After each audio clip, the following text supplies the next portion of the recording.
کہ رسول کریم صلی اللہ علیہ وسلم نے فرمایا، جنت کا ایک دروازہ ہے جسے ریان کہتے ہیں، قیامت کے دن اس دروازے سے صرف روزے دار ہی جنت میں داخل ہوں گے، ان کے سوا اور کوئی اس میں سے نہیں داخل ہوگا۔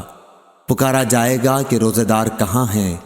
وہ کھڑے ہو جائیں گے، ان کے سوا اس سے اور کوئی نہیں اندر جانے پائے گا، اور جب یہ لوگ اندر چلے جائیں گے تو یہ دروازہ بند کر دیا جائے گا، پھر اس سے کوئی اندر نہ جا سکے گا۔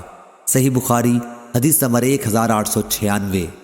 عورت کے لیے جائز نہیں کہ اپنے شوہر کی موجودگی میں اس کی اجازت کے بغیر نفلی روزہ رکھے، اور عورت کسی کو اس کے گھر میں اس کی مرضی کے بغیر آنے کی اجازت نہ دے، اور عورت جو کچھ بھی اپنے شوہر کے مال میں سے اس کی صریح اجازت کے بغیر خرچ کر دے تو اسے بھی اس کا آدھا ثواب ملے گا۔